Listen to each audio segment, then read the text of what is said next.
Halo teman-teman MS Cloud. Di video kali ini aku mau menjelaskan tentang pembuatan WDS atau Weight Distribution System dengan menggunakan mikrotik dan time scheduler ya untuk sekolahan. Nah, bahan-bahannya ya, bahan-bahannya ada Winbox di sini ya, Winbox dan juga ada Micmon ya. Ini untuk membuat menambahkan user dan user profile nantinya. Mana ya? Download. Nah, Micmon server ya ini ya. Jadi untuk topologinya seperti ini. Nah, ini internet itu melalui Ether 1 ya. Di sini access point utama atau mikrotik 1. Nah, di sini aku akan menggunakan 3 mikrotik ya. Di mana BDS itu nanti dia akan mendistribusikan jaringan internet dari internet ke mikrotik 1, 2 dan 3 itu tanpa menggunakan kabel ya. Jadi dia wireless. Nah, dan tujuannya untuk memperluas jaringan ini. Perluas jaringan. Jadi ini nanti mikrotik ini akan ditempatkan di beda-beda tempat ya. Nah, seperti itu. Nah, jadi di sini internet masuk ke akses point utama. Di sini untuk mengkonfigurasi nantinya di mikrotik utama melalui Ether 1 dan ini PC admin ya. Itu Ether 2. SSID dari WiFi yang akan digunakan itu dijadikan satu. Jadi tidak antar mikrotik ini menggunakan satu SSID yang sama. Jadi nggak beda-beda ya. Nah, supaya nanti user itu kalau berpindah nih dari akses point utama ke akses point repeater ini, itu nggak perlu melakukan konfigurasi ulang atau login ulang ya. Seperti itu. Itu untuk topologinya. Nah, langsung aja mulai untuk pembuatan web distribution systemnya. Nah, jadi yang pertama kita buka dulu Winbox di sini. Nah, box kita masuk ke bridge. Nah, ini bridge. Kita buat terlebih dahulu bridge WDS. Oh ya, maaf ya ini teman-teman. Ini untuk internetnya karena lagi gangguan ya untuk wifi-nya. Jadi di sini offline ya. Ya, di sini offline. Jadi nanti aku bakal kasih foto untuk hasil jadinya ya. Jadi ini untuk tutorialnya aja. Jadi untuk hasil jadinya nanti aku kasih di foto. Berhasilnya seperti apa. Ini masuk di bridge. Ini aku tutup dulu. Nah, ini masuk di bridge. Oh ya, sebelum masuk sini kita namain dulu ya untuk Winbox-nya itu di sini ya, teman. Namanya ada di sistem user. Oh, ini untuk halaman masuk. Oh, sorry. Dan namanya di identity ini. Nah, ini untuk nama dari mikrotik. Nah, kita menggunakan 3 mikrotik, jadi ini M1. Kasih nama M1 atau mikrotik 1 ya. Ya, masuk bridge, lalu bikin di sini tambahkan ya bridge seperti ini bridge. Ini aku buka ya. Seperti ini.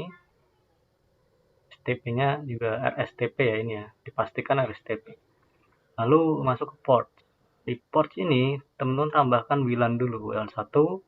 Nah, karena kita belum memasukkan WDS ya di sini ya. Nah, WDS 1, WDS 2 ini adalah web distribution untuk di mikrotik 2 dan ini mikrotik 3 ya. Nah, karena kalau kita belum menambahkan di wireless, itu dia tidak akan muncul di sini untuk pilihannya. Seperti ini dia tidak akan muncul ya di sini. Nah, oleh karena itu, sebelum kalian membuat ports ini, kalian buat dulu ini WDS-nya. Caranya gimana? Caranya tambahkan aja di sini nih WDS. Tinggal ditambahkan. Nah, di WDS ini teman-teman masukkan WDS address dari mikrotik yang akan kalian sambungkan ya. Kalau ini WDS 1 ya mikrotik kedua, nah ini WDS 2 mikrotik ketiga seperti itu. Jadi seperti ini ya. Nah, ini untuk WDS address-nya untuk mikrotik 2 dan ini untuk WDS address mikrotik 3. Gitu. Nah, setelah itu teman-teman balik lagi ke sini, tinggal ditambahkan lagi 3 ini ya. Nah, itu. Oh ya, jangan lupa teman-teman tambahkan untuk IP address ya. IP address bridge WDS. Bebas ini teman-teman mau ngasih IP-nya berapa di sini. Nah, bebas. Seperti itu ya. Nah, lalu setelah teman-teman udah mengatur bridge, teman-teman masuk di WLAN 1. Nah, di WLAN 1 teman-teman masuk ke wireless ya. Nah, wireless jangan lupa teman-teman ini pilih AP bridge untuk menyebarkan internetnya ya. Ya, bukan internet maksudnya ya internet, untuk menyebarkan internet. Nah, lalu SSID-nya teman-teman bebas. Kalian mau kasih nama apa? Kalau aku karena di sini di SD ya, jadi SD dari Kutoyangan 8 gitu. Lalu teman masuk di WDS ini, nah kalian ganti menjadi static ya. WDS modenya static, dan ini untuk WDS default bridge-nya ini diganti menjadi bridge WDS. Tuh, setelah itu kalian oke aja. Setelah seperti ini, nah teman-teman masuk ke dalam firewall. Di firewall NAT ini, nah ini teman tambahkan aja nih firewall NAT. Ini tambahkan action masquerade. Ya, kalian oke. Supaya nanti internetnya itu bisa berjalan ya. Oh ya, sebelumnya teman-teman harus sambungan internet dulu ya teman-teman di DHCP klien ini ya. Nah, karena ini aku nggak kesambung ya ke Ether 1, jadi di sini stop. Teman-teman tinggal ditambah aja di sini. Nah, Ether 1. Supaya kalian dapat internet secara langsung dari Ether yang terhubung ke dalam WiFi ya, ke WiFi. Ini setelah seperti itu teman-teman tinggal masuk ke DHCP server. Nah, lalu di bridge WDS ini teman-teman config aja ya ini. Kalian DHCP setup, tinggal pilih bridge WDS, lalu di next aja. Next sampai muncul seperti ini. Nah, itu untuk mikrotik yang pertama ya, itu konfigurasi mikrotik 1, dan kita akan beralih ke konfigurasi di mikrotik 2. Oke, lanjut. Jadi ini halaman dari Winbox ya, mikrotik 2 ini udah bisa dilihat nih mikrotik 2. Nah, ini untuk konfigurasinya yaitu pertama teman-teman masuk ke dalam bridge lagi ini. Nah, ini kalian buat bridge WDS lagi ya, bridge WDS, lalu untuk portsnya teman-teman juga kan, disconnect ya. Nah, ini untuk bridge-nya teman-teman masukkan WLAN 1, WDS 1, dan WDS 2. Seperti itu. Nah, setelah masuk ke sini, teman-teman masuk ke wireless. Oh ya, sebelumnya teman-teman untuk menerima akses internet, teman-teman masuk ke DHCP client dulu. Teman-teman tambahkan aja untuk bridge WDS. Nah, seperti itu. Itu untuk menerima internet dari internet yang sudah kita buat tadi ya, dari WDS pertama yang sudah kita buat. Lalu di halaman wireless ini, silahkan teman-teman klik dulu WLAN 1. Nah, lalu teman-teman di sini bisa scan ya, scan di sini, scan start. Nah, nanti akan muncul di sini beberapa SSID ya. Teman-teman pilih yang SSID yang udah dibuat di Mikrotik 1 tadi, yaitu Kutoyangan 8, lalu di klik connect. Nah, kalau udah connect, nanti akan seperti ini tampilannya. Nah, di sini modenya, teman-teman ganti menjadi WDS Live. Nah, lalu di WDS ini, teman-teman ganti static, lalu di default bridge-nya, pilih bridge WDS, lalu di oke aja. Setelah itu teman-teman buat untuk WDS 1, WDS 2 ini ya. Ini untuk WDS yang mengarah ke mikrotik 1, ini WDS yang mengarah ke mikrotik 3. Nah, jadi seperti ini. Ini WDS address mikrotik 1, ini WDS address mikrotik 3. Nah, setelah itu teman-teman aktifkan firewall-nya ya. Firewall. Masukkan ke firewall. Teman-teman tinggal di plus. Nah, ini Di actionnya itu teman-teman pilih masquerade. Nah, udah seperti itu. Nah, jadi konfigurasi di mikrotik ketiga itu juga sama ya, kayak mikrotik 2. Konfigurasinya sama. Jadi teman-teman kalau menggunakan 3 mikrotik, teman-teman di mikrotik 3 bisa dikonfigurasikan seperti yang ada di mikrotik 2. Tinggal ininya nanti yang WD1 WD2 itu isinya yang WD1 mengarah ke mikrotik 1, WD2 mengarah ke mikrotik 2. Itu. Nah, jadi untuk hasilnya kalau berhasil itu akan seperti di foto ini. Nah, jadi di foto ini itu keterangannya di sini itu adalah keterangannya di sebelah name ya. Di wireless itu ada di sebelah WDS itu ada RSA ya, atau running slave active.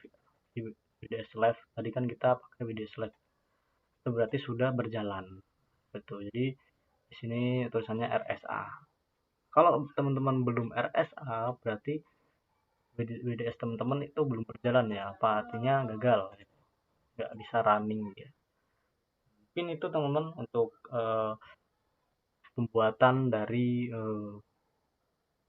bit distribution system ya, menggunakan 3 mikrotik. Oke teman-teman, jadi selanjutnya ya, tadi kita udah bikin WDS, sekarang kita akan bikin time scheduler untuk sekolahan ya, yang gunanya itu untuk membatasi aktivitas dari penggunaan jaringan internet oleh siswa, supaya tidak mengganggu pada saat jam pembelajaran. Nah, tapi sebelum itu kita harus membuat dulu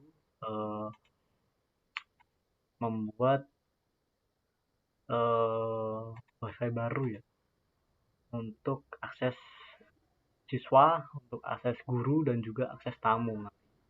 Jadi kita menggunakan satu SSID yang sama, tapi untuk loginnya itu berbeda ya. Setiap siswa, setiap guru atau setiap tamu yang datang. Untuk ID dan passwordnya akan kita bedakan supaya satu device itu hanya bisa dipakai untuk satu orang atau satu user saja. Nah, jadi langkah yang pertama kita masuk ke dalam IP di sini.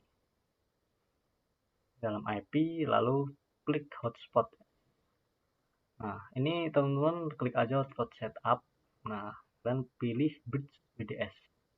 Lalu di next sampai seperti ini ya. Dan di server profile itu akan keluar seperti ini. Nah, teman-teman di sini DNS name-nya teman bisa ubah sesuai kebutuhan teman-teman ya. Gitu. Seperti itu. Lalu untuk loginya di sini klik get PPCAP. Ini radius server kita juga pakai ya. Ini untuk autentikasi user yang login nantinya. Oke, untuk membuat user dan user profile kita menggunakan Micmon ya, karena kita akan mengenerate banyak user di situ, supaya lebih mudah dalam membuat kita pakainya Micmon. Kita buka di tadi ya Micmon server. Nah, kita tunggu sampai dia hijau ya di sini ya.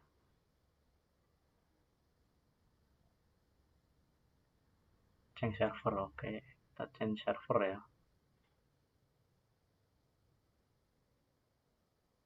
Oh, teman, karena di sini aku menggunakan jaringan ini ya, jaringan yang bukan langsung dari Ethernet, jadi dia tidak bisa kebaca ya di sini ya. Nah, jadi teman-teman bisa lihat di sini aja ya, aku kasih foto. Nah, ini adalah beberapa foto konfigurasinya ya untuk Micmon seperti ini. Bisa dilihat. Di sini ada konfigurasi untuk sessionnya, lalu di sini menambahkan untuk user profile. Di sini user profile ada guru, ada siswa dan juga ada tamu. Usernya di sini siswanya aku buat 157 ya, dan gurunya di sini aku bikin 15 dan untuk tamunya 20 di sini. Oke, seperti itu ya. Oke, kita balik lagi ke dalam halaman box. Nah, jadi setelah teman-teman buat, dia akan muncul di sini di user dan user profile. Di user profile kita bikin 2 mega sama 1 mega. Itu muncul seperti ini. Nah, oh ya, ready server kita aktifkan dulu ya di sini ya. Caranya adalah di radius ini. Ini tinggal tambah, teman-teman pilih hotspot di sini, centang hotspot. Lalu addressnya ini teman-teman ambil dari kalau aku ambil dari jaringan yang terhubung ya ke address 1 di ini. Nah, 192.168.187. Tuh. Kalau udah klik oke aja. Di server kan udah aktif. Lalu selanjutnya kita akan membuat untuk time scheduler tadi ya, yang gunanya untuk membatasi aktivitas dari siswa di sini. Ini aku buat untuk siswa ya, untuk hotspot siswa. Ayo guru sama tamu tidak perlu ya untuk batasan akses internet. Jadi masuk dulu ke dalam sini sistem ya, sistem. Lalu untuk mendapatkan date atau tanggal dan waktu yang tepat, itu teman-teman harus mengaktifkan dulu SNTP client ini. Nah, ini karena aku tidak terhubung ke Ethernet 1 langsung, di sini nggak muncul ya last update from sama last update. Ini primary NTP server sama secondary, teman-teman bisa cari di internet. Ini. Aku bakal tunjukkan ID pool. NTP. Nah, ini. Pilih yang Indonesia. Nah, server ini tinggal teman-teman copy aja nih. Ini copy ke primary, lalu yang ini server 1 ini teman-teman copy ke secondary. Ini di enable dulu ya, lalu di apply oke. Kalau dia berhasil, dia akan muncul last update from, last update sama last update di sini. Nah, fotonya seperti ini ya. Nah, ini udah berhasil. Jadi untuk date dan time-nya teman-teman itu akan terkonfigurasi secara otomatis sesuai dengan ini ya, time zone yang teman-teman pilih ya, di sini time zone Asia Jakarta. Seperti itu. Nah, setelah SNTP kliennya berhasil dikonfigurasi, lalu masuk ke dalam scheduler di sini ya. Nah, scheduler dan script. Nah, jadi pertama-tama teman-teman buat script dulu di sini seperti ini. Nah, jadi disable siswa 1 itu untuk scriptnya seperti ini ya, IP hotspot user disable number 1. Jadi ini fungsinya untuk mendisable user yang di sini. Ini disable seperti ini. Ini aku buat 3 ya. Disable-nya 3, lalu enable-nya 2, ini hapus list. Nah, ini untuk menghapus list DHCP ya yang ada di sini nih. Tapi DHCP server, nah, menghapus list di sini. Nah, lalu ini reboot. Ini untuk reboot mikrotiknya. Nah, seperti ini. Nah, setelah itu teman-teman masuk ke scheduler di sini. Scheduler. Di sini disable siswa 1 itu teman-teman atur aja di sini. Untuk targetnya tanggal berapa, bulan apa, tahun berapa, start time-nya jam berapa. Ini bebas ini untuk teman-teman bebas pilih, bukan pilih sih, ngasih nama apa bebas. Nah, ini disable siswa ini itu kalau di sekolahan itu harusnya jam 7 ya. Di sini jam 7. Nah, ini ya jam 7.00. Nah, seperti itu. Ini update 9 ya.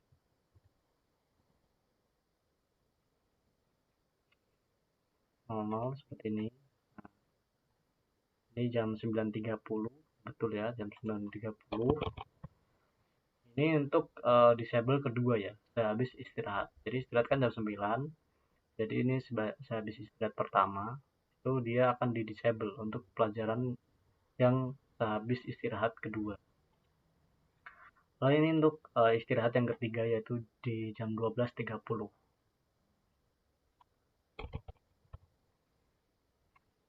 Nah, ini untuk enable, itu untuk mengaktifkan akses login kembali ya. Untuk mengaktifkan login kembali. Nah, di sini jamnya itu adalah jam 9 ya. Oh, sorry. Ini jam 9 untuk akses login kembali ya. Itu di istirahat pertama. Nah, lalu di enable kedua, itu untuk istirahat kedua, yaitu di jam 12. 29. Ini ya.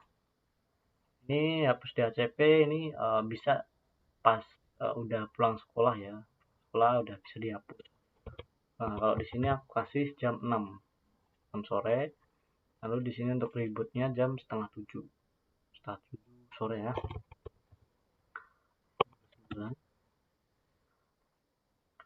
Nah, seperti ini. Nah, tinggal teman-teman run script aja di sini.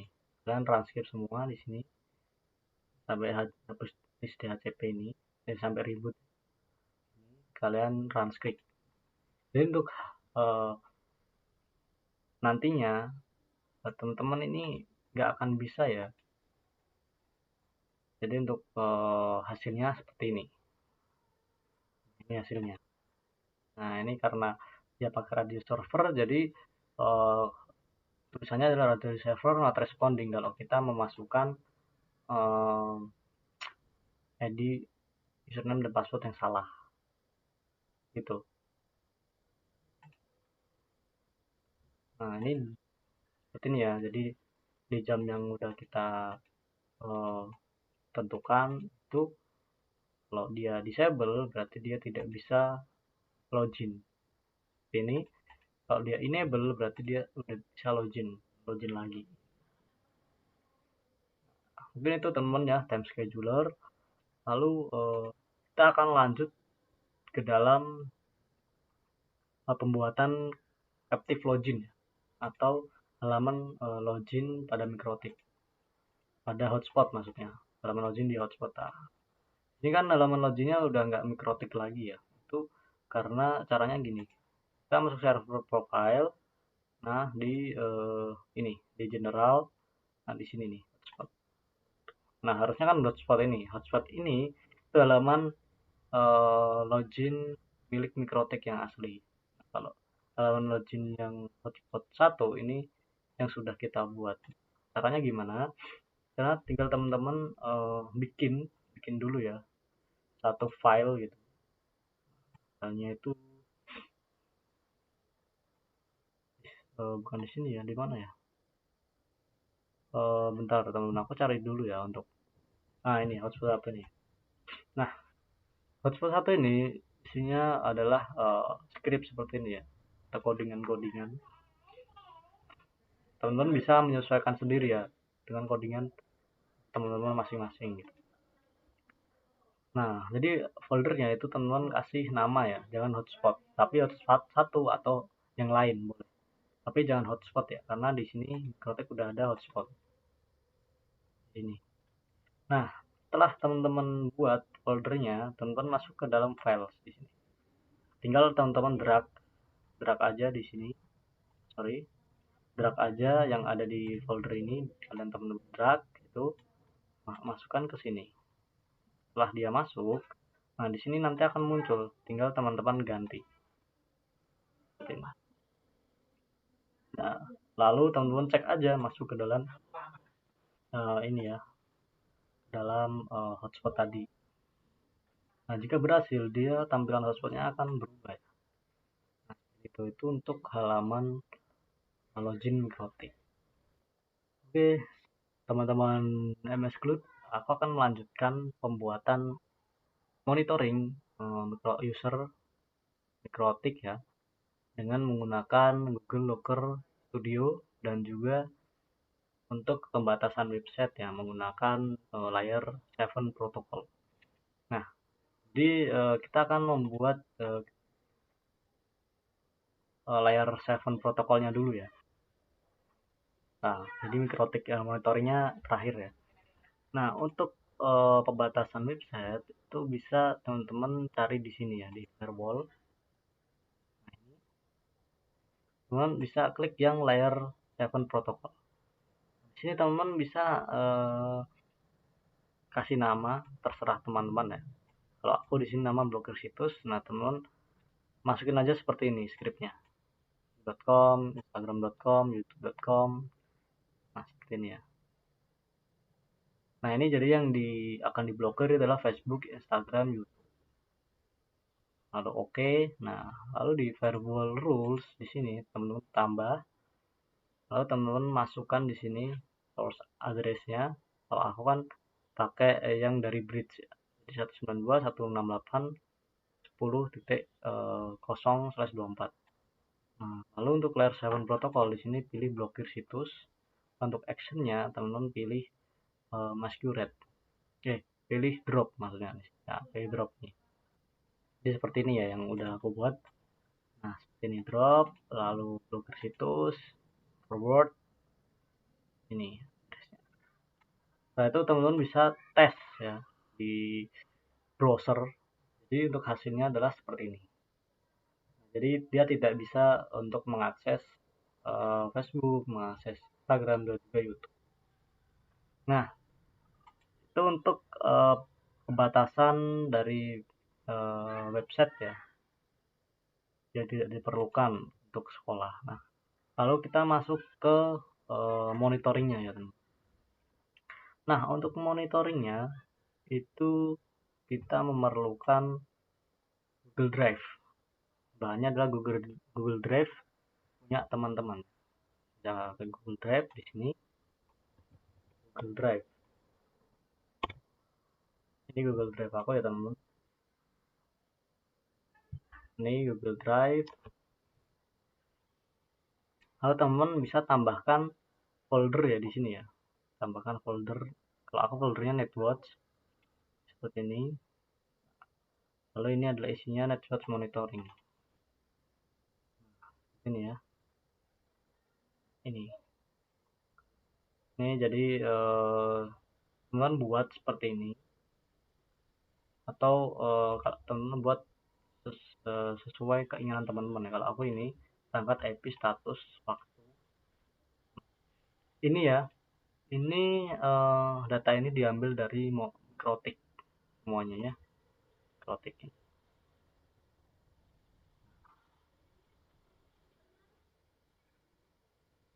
Lalu teman-teman bisa masuk ke dalam upscript ya. Nah, jadi upscript ini untuk meredirect ya halaman untuk menjembatani sebenarnya halaman dari spreadsheet metode monitoring ke dalam Mikrotik sini dan juga nantinya ke dalam Google Looker Studio itu. Jadi di sini teman-teman bisa masukkan kode seperti ini ya. Nah, ini contract network, ini untuk ini untuk monitoring, log dan history. Jadi sebelumnya teman-teman bisa bikin dulu nih ya. Monitoring, history-nya, juga log. Nah, ini. Nah, jadi ini message ya, log message untuk date atau waktu. Nah, untuk waktu IP status di sini waktu IP status itu. Nah, teman-teman bisa ikutin aja seperti ini. Nah, setelah itu teman-teman bisa terapkan ya di teman-teman buat deploy baru di sini, deployment baru. Nah, lalu teman pilih aplikasi web, lalu terapkan aja. Siapa aja boleh terapkan. Seperti itu ya. Nah, jadi karena aku udah buat deployment baru di sini, jadi tampilan seperti ini ya. Nah, ini URL ini nanti yang akan digunakan di dalam script di monitoring, ya di Mikrotik, dan masuk di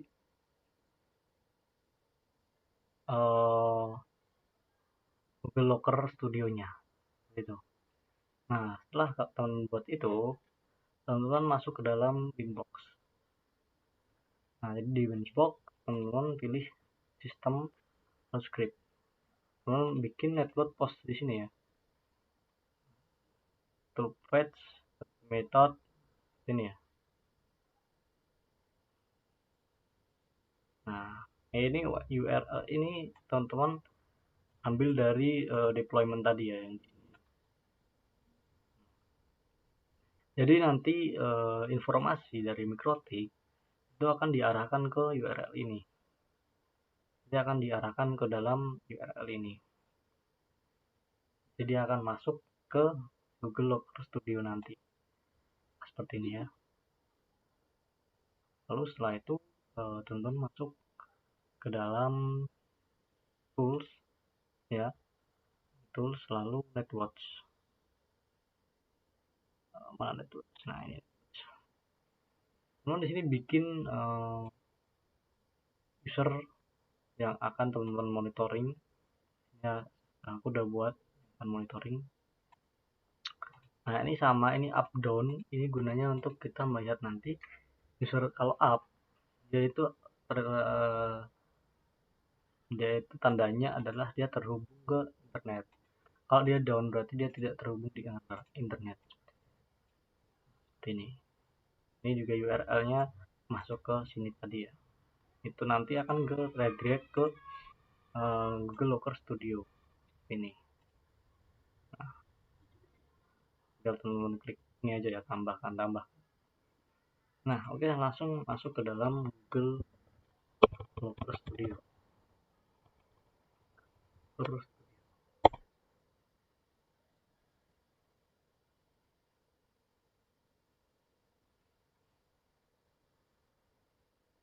nah, ini Locker Studio. Nah, teman-teman kalau bisa buat di sini ya, buat baru laporan ya, pilih laporan. Laporan di sini. Nah, teman-teman bisa pilih di sini Google Spreadsheet. Dari Google Spreadsheet gitu. Karena aku udah buat ya di sini. Ini aku saja. Terus, nah ini ya aku udah buat. Nah, ini tampilan dari monitoring yang aku bikin ya. Monitoring yang aku bikin. Oh ya, ini kenapa up 1 ini ya? Ini karena kemarin dia internetnya putus ya pada saat dia up, keadaan up. Jadi dia langsung mematikan, jadi dia masih up. Jadi ini nanti kalau terhubung ke internet, ya ini Mikrotik Winbox ini terhubung ke internet, dia akan otomatis down di sini karena tidak ada perangkat yang terhubung. Jadi ada bugs ya di. Nah, jadi di sini bentar, ini aku ekstensinya aku matikan dulu. Sorry.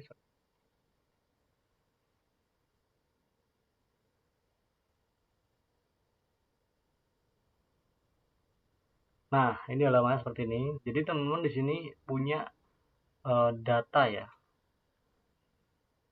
Data ini teman-teman masukkan. Jadi tambah sumber data ya, Google Spreadsheet. Teman-teman pilih data dari spreadsheet teman-teman. Nah, ini ada data dari monitoring dan history yang dari sini ya, monitoring dan history. Nah, setelah itu teman-teman bisa gabungkan datanya ya. Sini nih. Kita gabungan. Nah, teman-teman gabungkan dua data ini. Maka dia nanti akan tampil sinkron di sini. Dua data yang di sini nih. Nah, halaman ini juga teman-teman bisa atur sendiri. Teman-teman mau seperti apa. Nah, karena di sini ya, di tabel ini aku kasih dia user, IP, dan juga status. Nah, ini untuk melihat user yang sedang aktif atau tidak. Lalu di sini ini adalah historinya ya. Dia user itu aktif pada waktu berapa, tanggal berapa, terus jam berapa, bulan berapa, seperti itu ya. Di sini bisa juga, ini adalah halaman untuk mencari supaya lebih gampang kalau misal datanya banyak. Statusnya juga bisa di sini. Nah, seperti itu. Jadi bisa teman-teman atur sendiri. Nah, untuk up down ini teman-teman bisa cari di gaya. Nah, ini aturan ini ya. Aturan ini format bersyarat. Jadi format bersyarat ini ya, ini gunanya untuk teman-teman mengatur ini ya, up atau down. Jadi teman-teman tambahkan aja di sini format bersyaratnya. Jadi misal dia user itu aktif, dia akan nampil up. User itu tidak terkonek atau mati, dia akan down. Nah, seperti ini ya. Nah, ini kan untuk di monitoring ini itu untuk uh,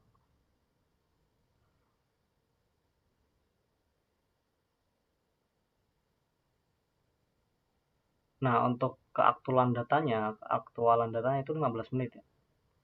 Jadi ini dia akan merefresh halaman ini secara otomatis itu 15 menit uh, selama 15 menit. Jadi 15 menit dia refresh, 15 menit lagi dia refresh.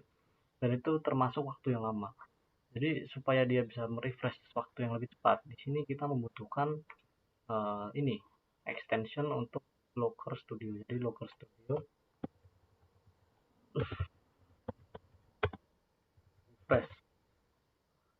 refresh extension ya. Nah, ini auto refresh.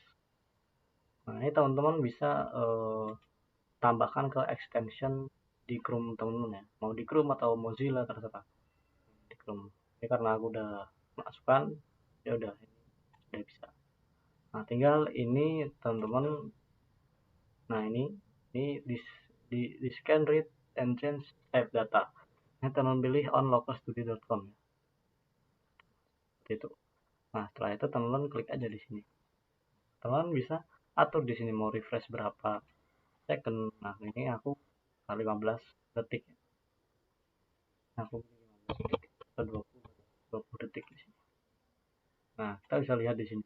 Setelah 20 detik, dia akan merefresh sendiri.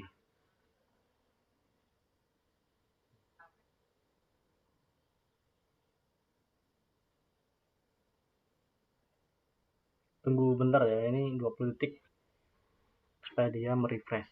Nah, ini dia refresh sendiri otomatis. Nah, ini nanti jika ada yang masuk atau logout gitu ya, dia akan terlihat di sini. Jadi untuk hasilnya itu seperti ini ya, aku kasih foto. Nah, ini. Jadi ini ada yang login, dia akan muncul di sini di halaman monitoring ini. Ada yang logout, dia akan muncul juga di halaman monitoring. Oke, mungkin itu aja ya teman-teman untuk pembuatan monitoring dan juga untuk layer 7 protokol tadi ya, untuk membatasi internet, membatasi website.